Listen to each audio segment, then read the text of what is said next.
지난번 다음 하겠습니다. 자, 여러분들이 이제 한동안 또 본문을 못 들었기 때문에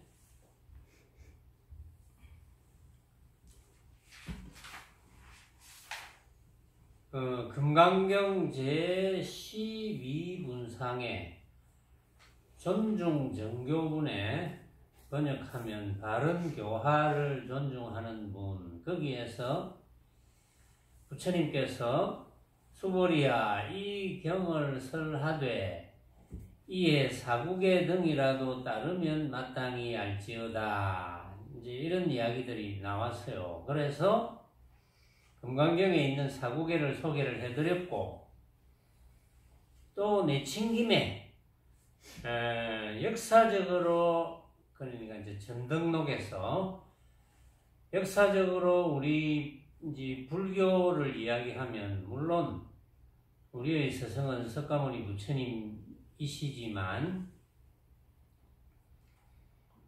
석가모니 부처님 이전에 6 부처님이 계셨다. 그래서 그 6 부처님과 석가모니 부처님을 포함해서 7 부처님부터 이제 명목상 불교 역사가 시작이 되는 거예요. 말하자면.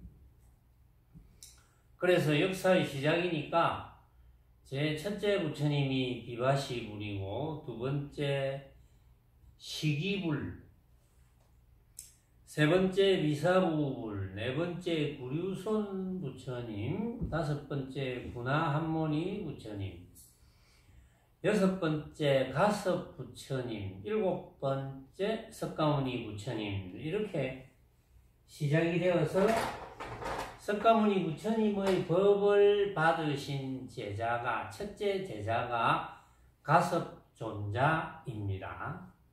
그래서 가섭존자로부터 쭉 그 뒤에 부처님의 법이 전해져서 28조가 달마대사, 또 그 이후에 이제 달마대사가 중국으로 오셔가지고 초조가 되고, 달마대사 이후에 6조 해능대사까지 법이 이어지다가 해능대사 이후에는 무수한 조사선사들이 났다. 그래서 이제 그 이후에는 부처님의 뜻을 알아듣는 분들이 굉장히 많았다. 이렇게 이제 역사적으로 기록이 되고 있습니다. 지난번까지 5번째 구나한모니 부처님까지가 여러분들에게 소개가 되었고, 자, 여러분들이 밴드를 보셨죠? 밴드를, 혹시 밴드에 제가 참고할 문제하고 내놨는데 안 본 분 계십니까? 아, 다 반 모양이죠. 그러면 오늘 답을 받아도 되겠습니까? 다 봤으니까.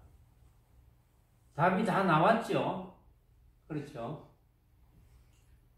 그럼 뭐, 덩어리가 뭐. 마스크 속에서 말씀을 하시는 것 같다, 보니까. 제가 이제 그래서 이제 답을 간단하게 이야기했습니다. 오늘 법문 시간에 알려드리겠습니다. 이렇게 답을 이야기했어요. 그런데 이제 그 내용이 사실은 부처님의 개성으로 전해 내려오는 거예요. 재행무상시, 생멸법, 생멸멸이, 정멸위락이라. 이게 부처님의 개성으로서 전해 내려오고 있었던 겁니다. 그런데 이제 저도 부처님 개성인 줄 알고, 이전에도 언젠가인지는 모르겠는데 아마 7년 전쯤, 제가 7년인지 5년인지 모르겠는데 그 전쯤 제가 소개를 해드렸어요. 이제 보니까 제가 적어놨더라고. 보니까 적어놨는데 소개를 해드렸는데, 그 불교신문에 그 내용이 나온 것을 보고, 아, 이 이야기는 꼭 전해드려야 되겠다. 이래서 제가 이제 참고할 문제하고 밴드에 올려드렸던 드렸고,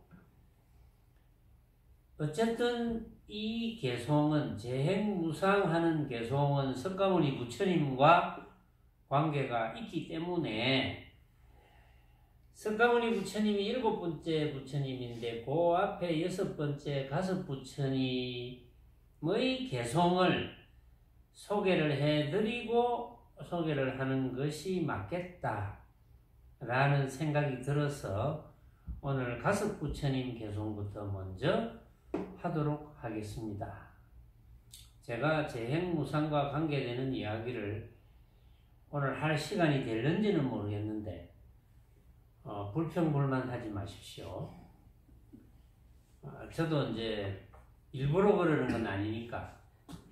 자, 가섭 부처님의 개송을 한번 적어볼게요.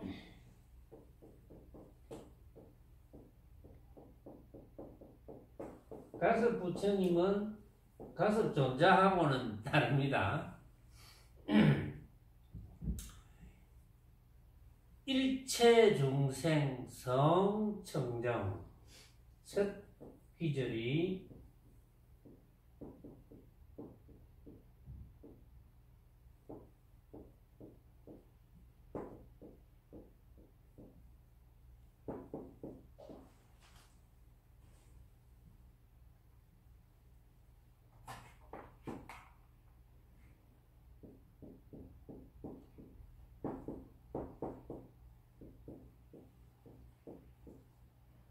일체 중생의 성품은 청정하다, 맑고 깨끗하다 이런 뜻이고, 종본 무생 무가멸,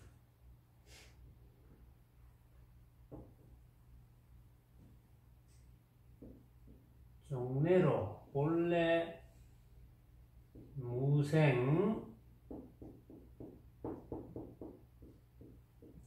이건 쫓을 종자입니다. 종본 무생 무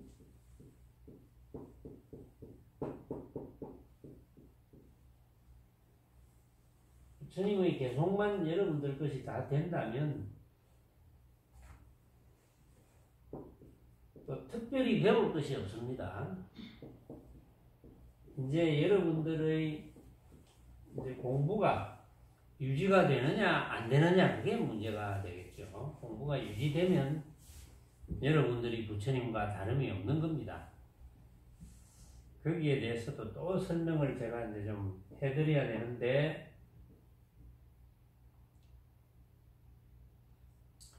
즉 차 신심, 즉 차신심 시환생이라.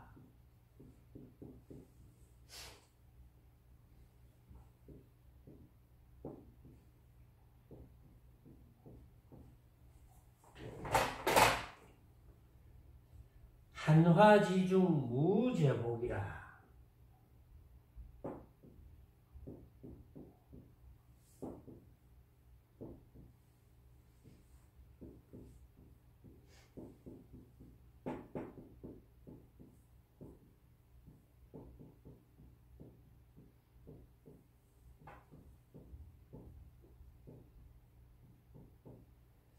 자, 요것이 가섭 부처님의 개송인데,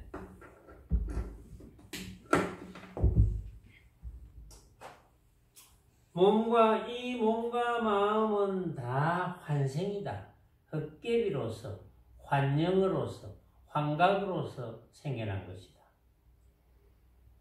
이 환각으로 생겨난 곳에 죄와 복이 있겠나 이 말이지. 죄와 복이 없다. 이런 뜻인데, 이걸 조금 이따가 또 설명을 하고, 똑같이. 제가 이제 또 여러분들에게 오늘 불교 신문을 읽다가, 이 이야기를 좀 해줘야 되겠다. 혹시 이해를 못하는 분이 있을까 싶어서,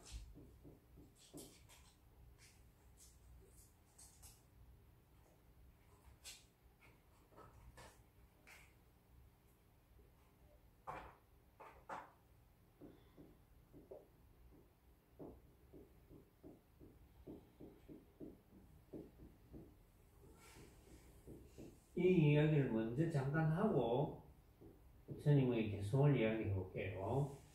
왜냐하면은 수많은 불자들 중에도 부처님의 가르침이 뭔지를 정확하게 모르는 분들이 너무나 많을 것 같은 느낌이 들어요. 오늘 내가 불교신문을 보면서 이 부처님의 가르침을 정확하게 모르는 분이 너무나 많겠다. 어쩌면 한 99% 정도 될는지도 모르겠다. 이런 생각이 들어서 지금 여기에 우리 법당에 앉아 계시는 여러분들은 물론 다 아시는 내용이지만 혹시 이제 유튜브를 들으시는 분들 중에 잘 모르시는 분이 계실까 싶어서 제가 이제 소개를 드리고 이제 넘어가는 거예요. 이고등락의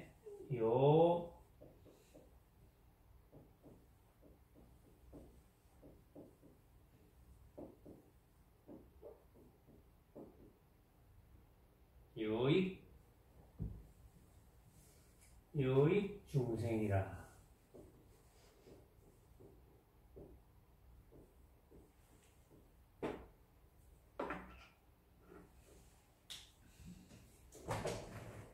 자, 요 말씀은 부처님이 하신 말씀으로 알고 있습니다. 부처님이 하신 말씀.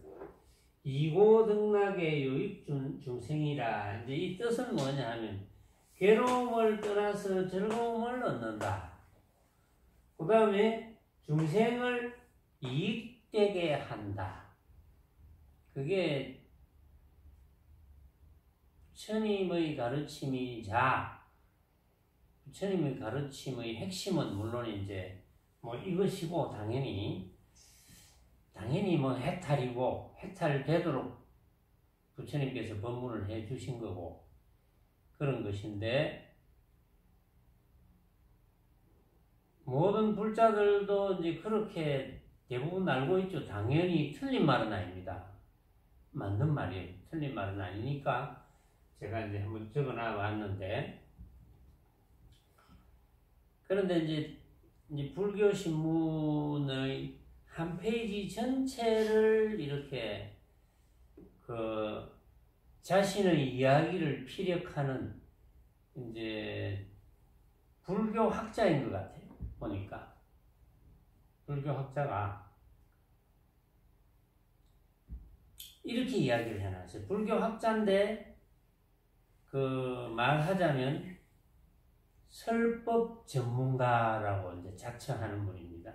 본인이 설법을 하기도 하겠지만 이제 다른 분들이 설법을 할 때 설법하는 요령을 가르쳐 준다든지 그러니까 설법하는 말하는 방법이라든지 막 삼단론법으로 한다든지 왜냐하면 시중에 보면은 설법을 할 수 있는 자료책이 있어요.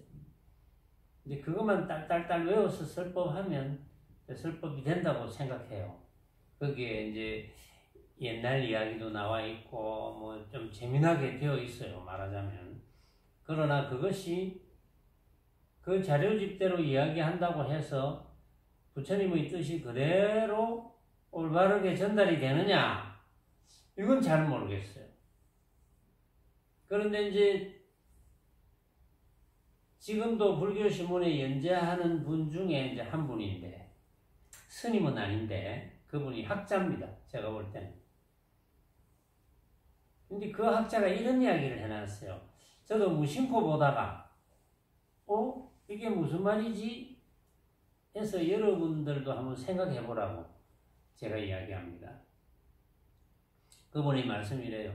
부처님께서는 이고등락하고 유익중생하라고 부처님께서는 말씀을 하셨다. 이고등락하고 유익중생하라고 모든 불자들이 그러니까 괴로움을 떠나서 즐거움을 얻고 중생을 이익되게 하라. 그렇죠. 당연하죠. 그게 부처님 말씀이다. 부처님 말씀인데 이런 건 아니다 이랬어요. 이렇게 하라는 건 아니다. 어떻게 하라는 건 아니냐. 돌을 닦아서 해탈이 되거나 돌을 닦아서 도인이 되라고 하는 것은 아니다. 이렇게 이야기를 해놨어요. 여러분들은 어떻게 생각합니까? 이렇게 부처님께서는 이고등락하고 유익중생하라고 하셨는데 그것이 꼭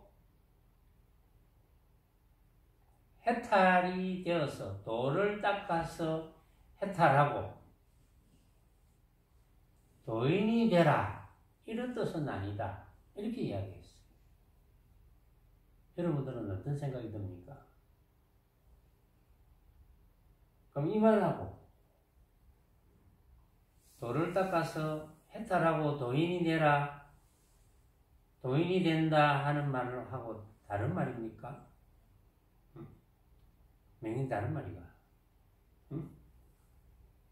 어때요? 선암보살 어때요? 다른 말입니까? 다른 말처럼 들립니까? 어때요? 마저 걷기도 들리니까. 이야기해보세요. 이제 그분이 하신 이야기 그대로 요약해서 장황하게 이야기했지만 그 핵심만 요약하면 부처님께서는 괴로움을 떠나서 이제 즐거움을 얻어야 된다. 그러고 나서는 중생을 이익되게 해야 된다. 이렇게 말씀하셨지. 돌을 닦아서 해탈이 되거나 도인이 되라고 한 것은 아니다. 이렇게 이야기했어요.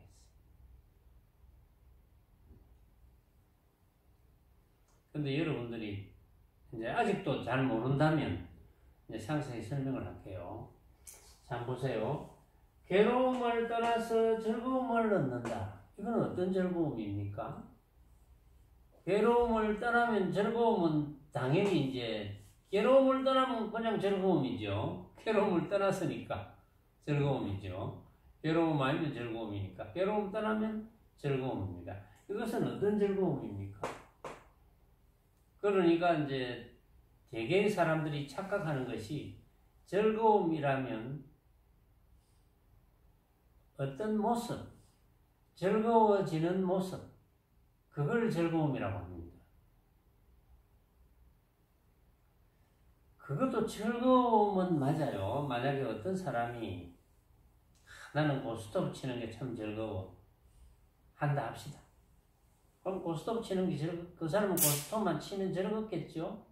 고스톱만 치면 즐거워요. 그런데 만약에 즐겁다면 고스톱을 쳐서 항상 즐거워야 돼요. 그런데 만약에 이제 고스톱을 치면서 돈이 왔다 갔다 하거나 이런 일이 이제 생기잖아요. 그런 일도 있으니까 그냥 치는 것보다는 돈 내기를 하자. 그게 더 재밌다. 그게 더 즐겁다. 그러고 내가 딱 보니까 너무 즐겁다. 근데 이러면 즐거울까요? 이러면 따는 것만큼 즐거울까요? 그러면 고스톱 치는 게 즐거운 게 아니거든. 그럼 이렇게 이야기해야 돼요. 나는 고스톱 쳐서 따는 것이 즐겁다. 이제 이렇게 이야기해야 되겠죠. 고스톱 쳐서 따는 것이 즐겁다면 고스톱 쳐서 따기만 할 수가 있을까요? 그러면 절대적인 즐거움이 안 되잖아요. 고스톱만 치면 항상 따야 되는데 100% 따야 되는데 그런 일은 있을 수가 없잖아요.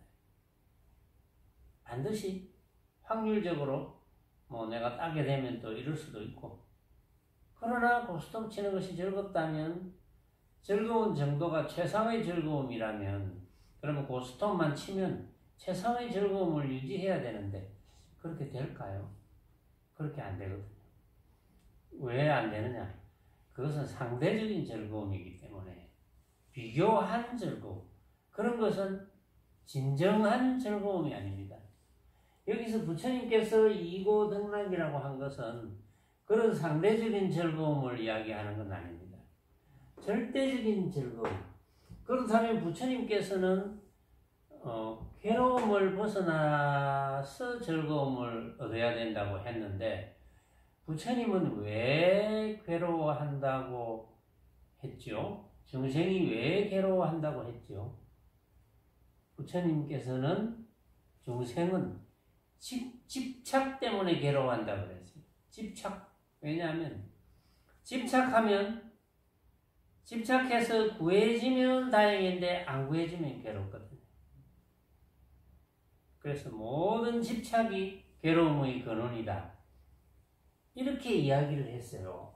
그래서 집착을 떠나야 괴로움을 떠나는 것이거든요. 부처님의 핵심은 집착을 떠나면 괴로움을 떠나는 겁니다. 그런데 집착은 왜 생깁니까? 집착은 왜 생기죠?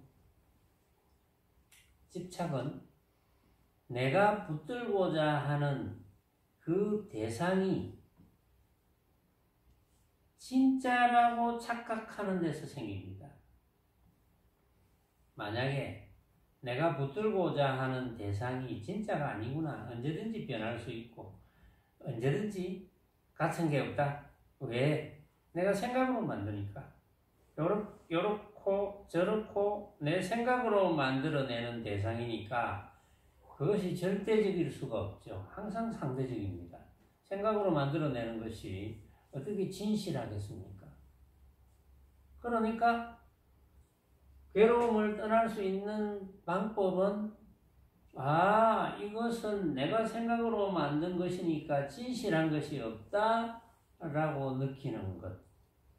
그것이 집착해서 떠나게 하고 집착해서 떠나게 하니까 괴로움을 떠나게 되고 괴로움만 떠나면 집착만 떠나면 나머지는 다 즐거움입니다. 그걸 부처님께서 말씀하셨거든요. 그렇게 하는 것이 도를 닦는 거예요. 그렇게 되도록 하는 것. 그러니까 이제 그 학자가 이야기한 것은 도 닦는다는 게 이름이 도 닦는 것인 줄 모르고 항상 근엄하게 참선만 하고 좌선만 하고 어디 가나 좌선만 하고 연불만 하고 착각을 하고 있는 거예요. 말하자면 아무것도 하지 말고 오로지 도 닦는 행위, 일반 사람들이 도 닦는 행위라고 하는 그런 것만 해야 되는 줄 안다. 그리고 그 사람은 해탈하라고 한 것이 아니다. 도인이 되라고 한 것이 아니다. 이렇게 이야기하잖아요. 사실은 이고등락하면 조금 전에 여러분들에게 제가 설명드렸던 부처님의 가르침대로 이고등락하면 집착을 떠나서 내가 만나는 온갖 모습이 내가 생각으로 만든 허망한 헛개비인 줄 알아서 그렇구나. 이것은 내가 집착할 게 아니네. 내가 땡겨서 쓸 수는 있지만 그것이 절대적인 것은 아니네. 이것을 알았다면 알아서 한 번도 놓침이 없이 실천을 한다면 그것이 괴로움을 벗어나는 것이고 그것이 해탈이거든요. 해탈이 따로 있는 게 아니고 그 자체가 해탈이죠. 그 자체가 해탈이고 그렇게 해탈되면 그렇게 해탈된 사람이 도인입니다. 그러니까 따로 있는 게 아니라는 것. 그러면 그렇게 해서 이고등락해서 도인이 되면 저절로 유익 중생할 수밖에 없습니다. 중생을 가장 이익되게 하는 방법은 뭘까요? 중생을 가장 이익되게 하는 방법. 천금을 주는 것일까요? 중생을 가장 이익되게 하는 방법은 중생이 이렇게 해서 이고등락해서 해탈되고 도인이 되어서 중생도 또한 중생을 이익되게 하는 행위를 하는 것. 그것이 가장 중요한 부처님의 가르침이에요. 그것을 착각하는 거예요. 그러니까 도 닦는다는 자체를 착각을 하는 거예요. 도 닦는다는 것을 이름하여 뭐 마음 공부한다 하고 여러 가지로 하지만 물론 좌선하는 것도 그 행위 중에 한계죠. 그러나 우리가 새말기로 하는 것도 행위 중에 한계거든요. 자, 여러분들이 본문을 잘 들어서 이해를 했다. 아, 그렇지. 내가 여태까지 마음 상하고 괴로워했던 이유를 가만히 관찰해 보니까, 내가 저 생각으로 만든, 환각적으로 만든 저것을 내가 진짜로 착각해서 벌어진 일이구나. 그래서 내가 괴로워했구나. 이걸 문득 깨달았다. 깨닫는다는 게 거창한 게 아닙니다. 그렇게 문득 그렇지 하고 무릎을 쳤다. 그 길로 나는 집착하지 않게 됐다. 그러면 도인이죠. 말하자면. 그런 삶을 할 수 있도록 이제 법문을 듣고 각자 일을 하다가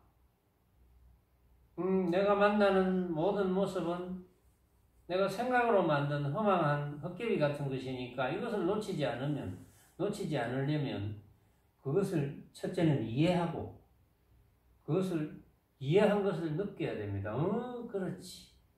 진심으로 느껴야 됩니다. 그냥 듣고 지식적으로 그렇지. 지식적으로 아는 거 말고 진심으로 이해하고 과연 그렇구나 하고 느껴야 돼요. 그런데 아무리 진심으로 이해하고 과연 그렇구나 하고 느끼려고 해도 잘 느껴지지 않는다. 그런 분은 사실은 참선이 좀 필요해요. 그런 분들은. 왜냐하면 잘 느껴지지 않는 분들은 잡념이 많아서 그렇거든요. 왜 잡념이 많으냐 하면 수행을 모를 때 무수한 모습을 진짜로 착각해서 마음을 많이 뺏겨왔거든. 그게 이제 기억에 남아있는 거예요. 잠재의식 하는 거 있죠. 그런 곳에도 남아있는 거예요. 그걸 이제 교학적으로 유식학으로 하면 아뢰아식, 제8 아뢰아식에 남아있다. 이렇게 설명을 합니다. 그러나 그런 것은 설명일 뿐 어쨌든 그건 누가 만든 것이 아니고 각자가 만든 거야. 각자가 만들어서 무수히 집착한 결과 그런 집착하는 경험을 오래 해온 거예요. 말하자면 무수히 집착하고 또 집착하고 또 집착하고 이런 경험을 하다 보면 빛깔, 소리, 냄새, 맛, 감촉 또 여러 가지 모습으로 벌어지는 방법들을 접할 때마다 그 모습에 대한 생각부터 먼저 일어나는 거예요. 그래서 집착을 먼저 하게 되는 거예요. 좋다, 나쁘다. 그 중간이다. 뭐 이런 모습에 관한 집착. 이걸 먼저 하게 되는 거예요. 그걸 먼저 하기 때문에 그런 버릇의 관성의 법칙이 남아있는 거예요. 그런데 여러분들이 본문을 듣고 아이고 그렇지. 그동안은 내가 잘못됐지. 생각을 잘못했지. 내 생각이 틀렸지. 이제는 내가 집착하지 않아도 되겠구나. 왜? 가짜인 줄 알면 되니까. 그런데 이제 가짜인 줄 알아도 자기도 모르게 약간 집착심이 일어나요. 일어나도 스스로 내가 집착심이 일어나구나 하는 걸 느끼게 됩니다. 느끼게 되면서 빨리 정신을 차려요. 아이쿠 그렇지. 내가 과거의 버릇이 또 나왔구나. 아이쿠 그렇지. 과거의 버릇이 또 나왔네 하는 것이 수행입니다. 과거의 버릇이 또 나왔네 이렇게 안 되면 수행이 잘 안 되는 것이고 과거의 버릇이 또 나왔네 하면 또 나왔네 하는 것을 알았으니까 집착 안 하게 되겠죠. 그것이 도 닦는 거예요. 그러니까 사람들이 도 닦는 걸 착각하고 있는 거예요. 전부. 그래서 이제 도를 잘 닦아야 된다.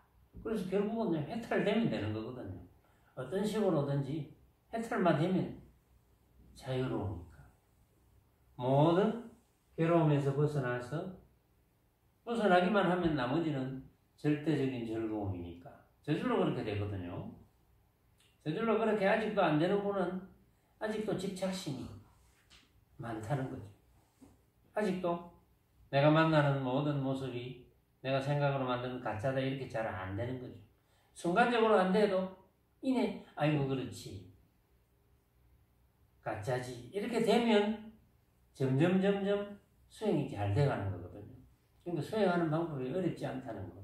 이걸 이제 잘 아시고 그래서 착각하면 안 된다는 거.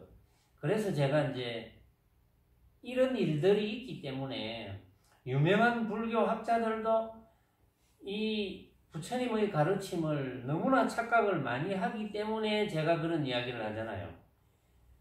77억 인구가 내 이야기를 다 들어야 된다고. 여러분들이 협조를 해주셔야 됩니다. 여러분들도 요익중생 해야 되거든요. 여러분들이 요익중생을 저절로 하게 되어 있어요. 이고등락하면 자동적으로 요익중생 하게 되어 있습니다. 그것은 안 시켜도. 왜? 할 일이 다른 것은 할 일로 느껴지지가 않아요. 요익중생 하는 일만 이게 내 할 일이구나. 왜? 그것이 그분들에게 다 필요하거든요. 근데 이런 건 있죠. 내가 만나는 많은 사람들이 참 수행을 제대로 알았으면 좋겠는데 라고 해도 제가 이야기를 만약에 해준다 하더라도 받아들이지 않습니다. 받아들이지 않으면 소용이 없잖아요.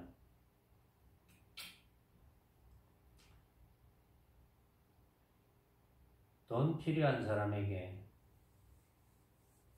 내가 송아지만한 금덩어리를 가지고 있는데 그 송아지만한 금덩어리를 돈 필요한 사람에게 몽땅 주어도 그거는 가치 없는 물건이라고 생각하면 아무 소용이 없잖아요. 그거 똑같은 거거든요. 자, 그래서 이제 수행을 착각하면 안 되고 다시 이제 이 가섭 부처님 말씀으로 돌아오면 일체 중생의 성품은 청정하다. 첫마디가 일체 중생의 성품은 청정하다. 일체 중생의 성품이 청정하다면 일체 부처님의 성품도 당연히 청정하겠죠. 그렇죠? 일체 부처님의 성품만 청정한 줄 알았는데 부처님께서 일체 중생의 성품도 청정하다고 하시네. 그 말은 성품, 본래 성품 이래도 됩니다. 본성. 모든 부처님과 모든 중생의 성품은 청정하기로 다르지 않구나. 다르지 않다. 근데 왜 청정하기로 다르지 않은데 부처님은 이고등락이 됐고 중생은 이고등락이 안 되느냐? 왜 괴로움을 못 벗어나노? 이런 문제가 있겠죠. 그러나 그것은 본래 청정하지만 중생은 청정한 줄 모르고 있다는 것. 자신의 본성이 청정한데 청정한 줄 모르고 있다는 거거든요. 모르고 있기 때문에 가섭 부처님께서는 일체 중생의 성품은 청정하다. 이게 또 어떤 뜻일까요? 일체 중생의 성품은 청정하다. 또 어떤 뜻이 숨어 있을까요? 거기에 그 뒷기질을 한번 봅시다. 종래로 본래 생겨남이 없고 없어짐이 없네. 생겨남이 없고 없어짐이 없어. 뭐가? 성품이. 청정한데 생겨남이 없고 없어짐이 없어. 생겨나지 않아서 없어짐이 없는 거예요. 생겨났다면 없어질 건데 생겨난 것은 다 없어지잖아요. 생겨났다면 없어지지 않는 것은 없습니다. 생겨나지 않아서 그렇지. 그런데 그러면 생겨나지 않았으니까 없어지지 않는 건 당연한 거지. 이거 무엇을 의미하겠습니까? 한번 보세요. 요 두 개를 묶어서 이야기해 봅시다. 일체 중생의 성품이 청정하다 이 말은 이제 어렵게 생각할 게 없어요. 자, 성품이 청정하면서 생겨나지도 않았고 생겨나지 않았기 때문에 없어지지도 않는다. 생겨나지 않았기 때문에 없어지지 않는다. 그런 물건을 우리는 못 봤거든요. 생겨나지 않았기 때문에 없어지지 않는 그런 물건이 있습니까? 물건이 있다면 다 생겨났지. 그렇잖아요. 그런 물건은 없잖아요. 생겨나지 않았기 때문에 없어지지 않았다. 이런 물건이 있습니까? 그런 물건은 없지. 그런 물건은 없는데 그런 물건이 청정하다고 이야기를 했어요. 그런 물건은 없는데 그런 물건은 청정하다. 그 말은 모양이 없으나 무생, 무멸, 무가멸 생겨나지 않아서 없어지지 않았다는 것은 없다? 이런 표현을 하면 안 되는 거예요. 없다? 생겨나지 않았어. 없어지지 않았다는 건데. 생겨나지 않았기 때문에 없어지지 않았다. 그럼 뭐 아무것도 없는 거 아니야? 아무것도 없는 게 아니라는 거지. 모양이 없다는 거지. 청정하다는 것은 아무것도 없지 않다는 거지. 그래서 가장 알아듣기 쉽게 이야기하면 아무것도 없지 않으나 모양이 없다. 모양이 없으나 허공같이 모양이 없으나 그래서 요 이야기가 어려워요. 허공같이 하면 벌써 틀어집니다. 허공같이 하면 허공을 생각하거든요. 그럼 허공이라는 모양이 생겨버렸어. 그래서 말하기가 좀 어렵지만 이제 비유하자면 허공같이지만 허공도 빼버리고 응?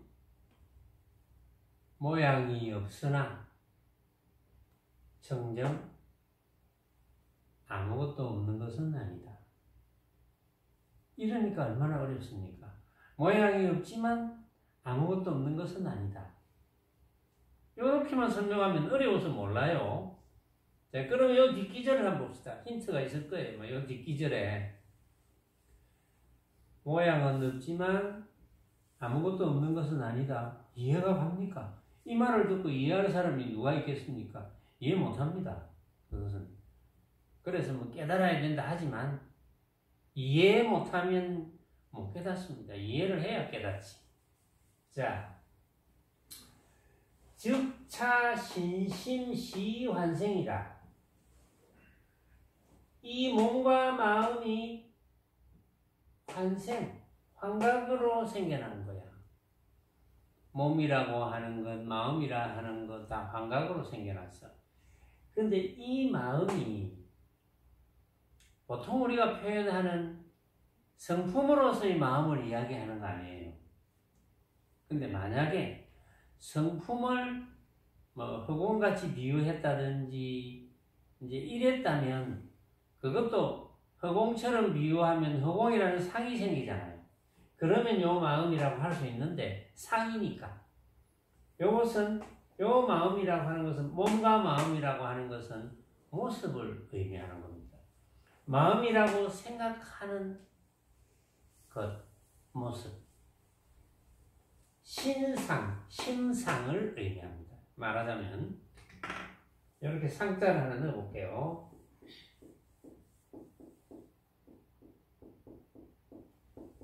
이렇게 몸상, 몸은 당연히 이제 상이잖아요. 몸뚱이. 심은 모습이 아니라고 생각할 수도 있거든요. 아르마리로. 그런데 심상, 내 마음 모르겠네. 내 마음이 슬프다. 이런 표현 하잖아요. 내 마음이 기쁘다. 이런 표현 하잖아요. 그 마음이 뭔 줄도 몰라. 슬픈 게 마음인 줄 알아. 기쁜 게 마음인 줄 알아. 그거는 신상하고는 다르잖아요. 슬프다는 생각, 기쁘다는 생각. 우리가 사물을 보고 크다는 생각, 작다는 생각, 그것도 생각이지만 기쁘다는 생각, 슬프다는 생각, 그것도 생각이거든요. 그러니까 신심, 모든 생각들, 모든 모습에 대한 생각들, 모든 모습에 대한 생각들이 바로 환각으로 생겨난 것이다. 헛개비로서 생겨난 것이다. 없는 것을 있다고 착각한, 있는 것을 없다고 착각한 헛개비로 생겨난 것이다. 헛개비잖아요. 그렇죠? 여러분들이 주장자를 보고 이렇게 생겼네. 헛개비잖아.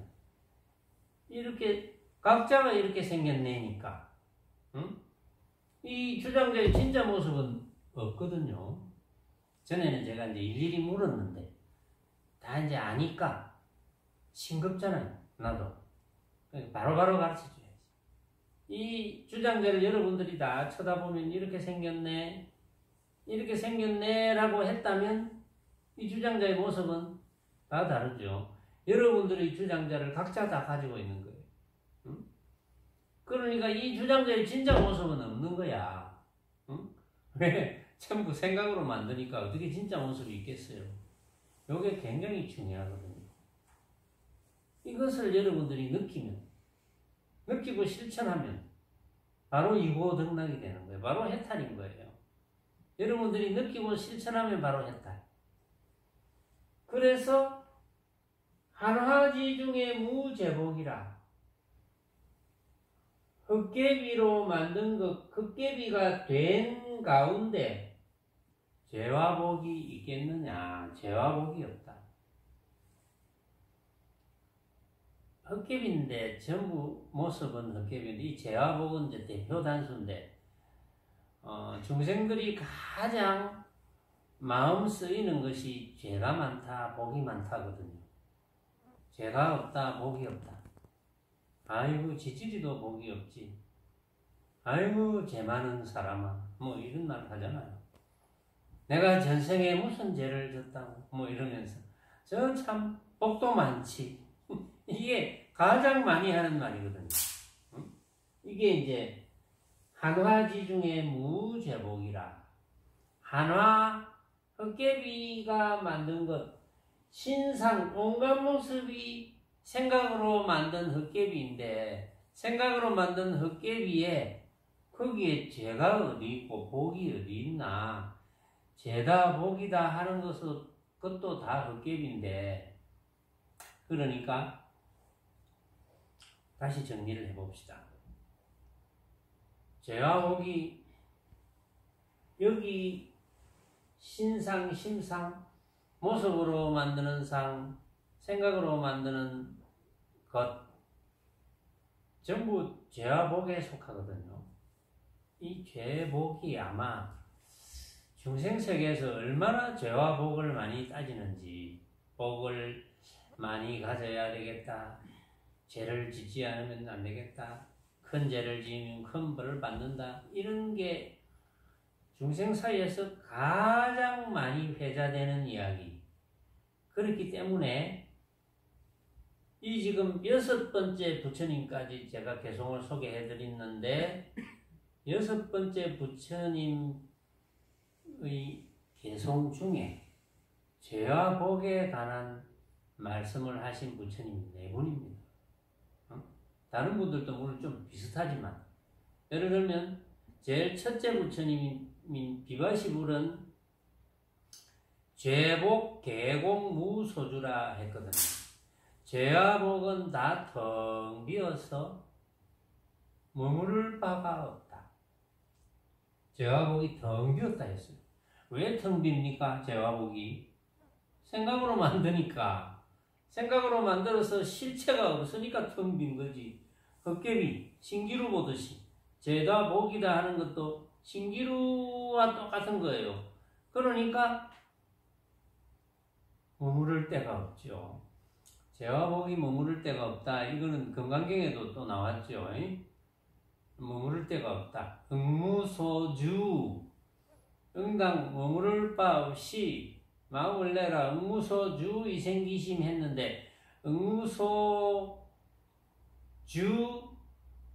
어디에 색성향미 촉법 온갖 모습 이거잖아요. 제복 온갖 모습에 머무르지 말고 마음을 내라 그랬잖아요. 그러면 해탈이다.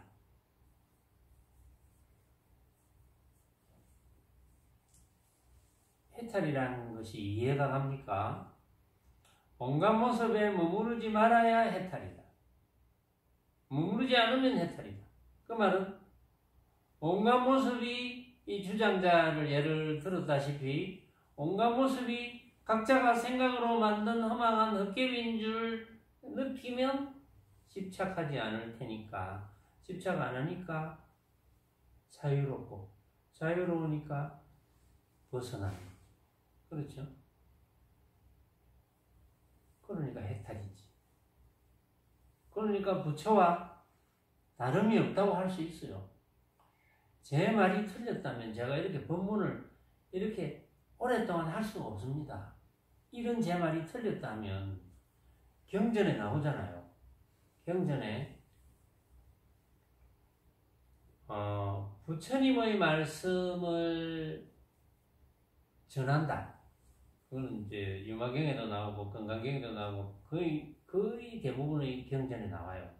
제대로 된 경전이라면 다 나와요.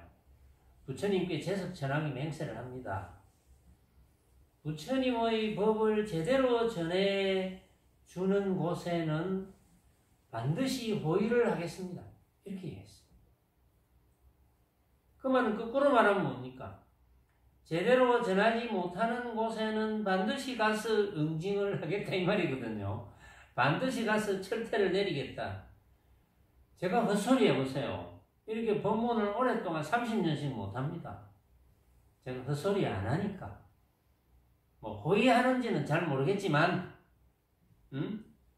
호의하는 느낌은 좀 있거든요. 호의 안 하면 우리 선언이 월세 전세로 살다가 이렇게 우리 살림살이가 이렇게 커졌겠습니까? 물론 호의 안 해도 귀신이 호의해도 뭐 다른 어떤 종교에서는 막 그냥 돈으로 막 칠갑을 하고 하기는 하는데 그런 모습 가지고는 이야기는 할 수는 없지 사실은. 그러나 제가 이렇게 부처님의 말씀을 전한답시고 이렇게 이야기를 해도 아직 철퇴를 안 맞는 거 보니까 뭐 때려도 할 수 없지만 뭐 나는 내가 그렇게 생각한다는 거니까. 또 누구는 뭐 그러더라고. 누구는 어느 종교에서 뭐 또 뭐 신들이 보호해 준다고 코로나 안 걸린다고 그랬는데 코로나 걸렸잖아요. 신들이 보호해 신이 보호해 주어서 난 코로나 안 걸려요 이랬는데 걸렸잖아요. 이제 그거는 말이 안 되고 코로나 바이러스를 만났어. 내가 접촉했어. 내가 면역력이 떨어지면 코로나 바이러스가 나의 몸에 침투해서 내 몸이 면역력이 떨어져서 못 견디면 당연히 걸리는 거지 뭐. 그러다가 치료받다가 면역력이 떨어지면 죽는 거지 뭐. 그게 뭐 어때? 우리가 뭐 몇 개 안 먹으면 배고픈 거하고 뭐 다릅니까? 똑같이. 다른 바가 없거든. 큰 소리 칠 것도 없어요. 나는 다른 사람 20일 동안 헤매는 거 나는 일주일 만에 나았다. 그래 큰 소리 칠 거는 없어요. 그거는 그럴 만한 이유가 있겠지. 그런 모습에 관한 것은 확정적인 게 하나도 없습니다. 결정된 게 없어요. 절대적인 게 없습니다. 왜? 전부 생각으로 만들고 그 자체를 생각으로 만들고 또 그럴 만한 인연이 벌어져 있는 거예요. 원인 없는 결과는 없거든요. 그러니까 방금 제가 인연법을 이제 말씀을 해드렸는데 인연법이 반드시 성립이 됩니다. 우리가 원인을 밝히지는 못해서 그렇지 인연법은 반드시 성립이 돼요. 그것이 과학이잖아요. 근데 그걸 밝히면 다 신봉하잖아요. 과학자니까. 수소와 산소가 만나면 어떤 조건에 의해서 만나면 물이 되더라. 그걸 옛날에 어떻게 알았겠어요? 안 가르쳐주면 누가 알겠어요? 그런데 뭐 만약에 어떤 과학자가 수소 분자, 산소 분자를 어떻게 일정한 조건에 이렇게 탁 넣는데 이상하게 물이 뚝뚝 떨어져. 물이 만들어졌어. 야, 이게 신이 만들어준 건가? 이렇게 착각을 하겠죠. 이거는 귀신의 장난이다. 뭐 이럴 수도 있겠지. 근데 밝히고 보면 귀신의 장난 이런 건 없어요. 귀신의 장난이 있었다 하더라도 다 원인이 다 있다고. 그게. 응? 그런 장난을 친 원인도 있고 또 어떤 원인에 의해서 모습적으로 결과가 나오는 것이지 그런 인연이 벌어지지 않는 것은 없어요. 반드시. 자, 그래서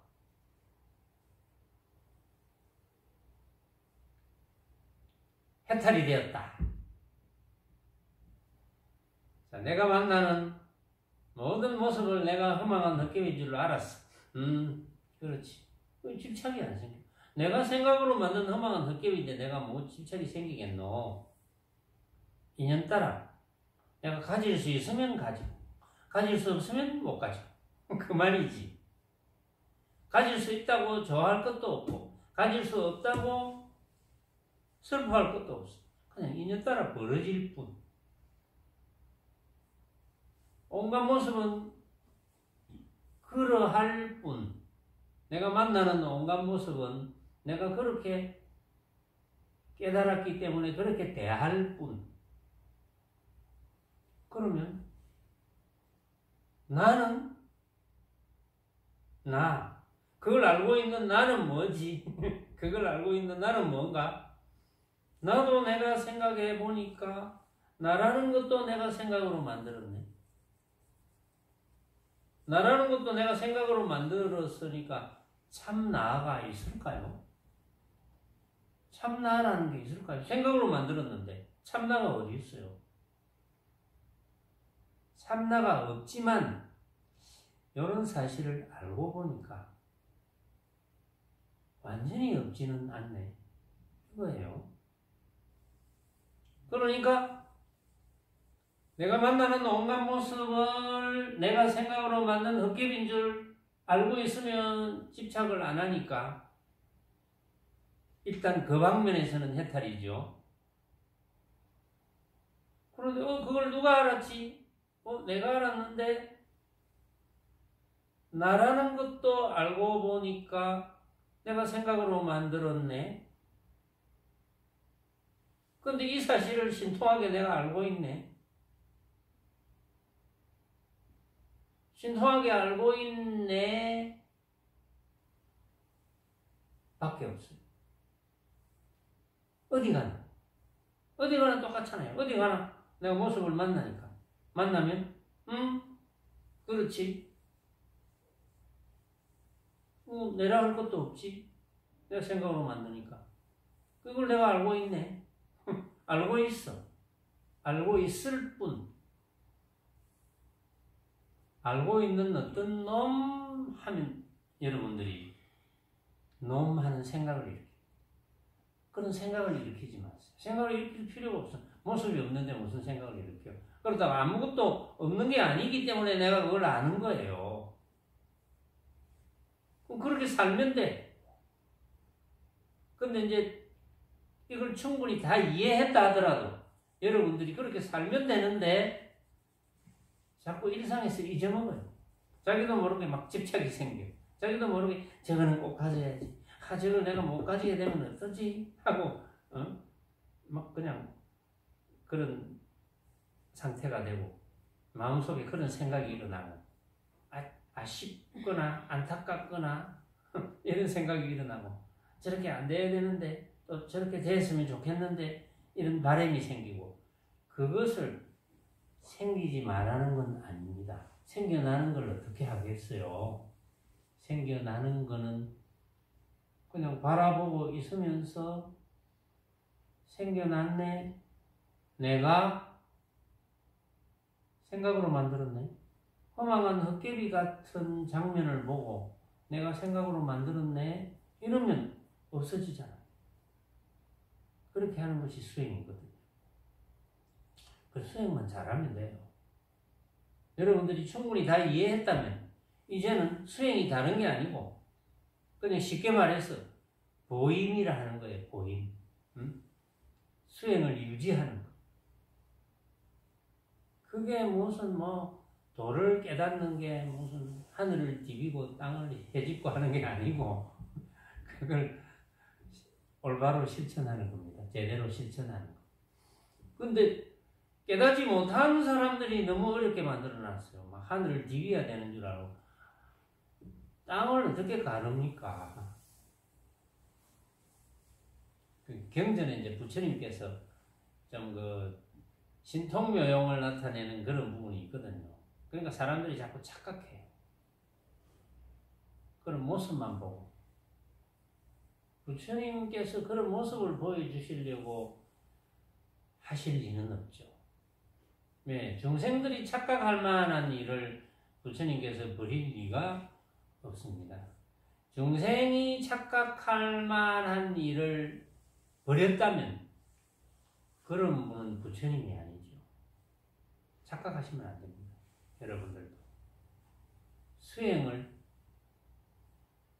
꼭 무슨 꿈속에 꿈 찾듯이 그렇게 착각하시면 안 돼요. 여러분들이 일상에서 집착하지 않고 잘 살아가는 것, 그게 수행을 잘 하시는 거예요. 잘 살아가려면 일체의 모양이 내가 생각으로 만든 허망한 헛개비다. 똑같은 모양을 보면 다 같이 생각이 다르니까 77억 인구가 봐도 생각이 달라요. 내가 한때는 70억이라 했는데 그 당시에 7억이 늘었더라고 보니까. 그래서 77억으로 바꿨습니다. 77억 인구가 스스로 해탈될 수 있는 그날까지 제가 법문을 하겠습니다. 오늘은 여기까지 하겠습니다.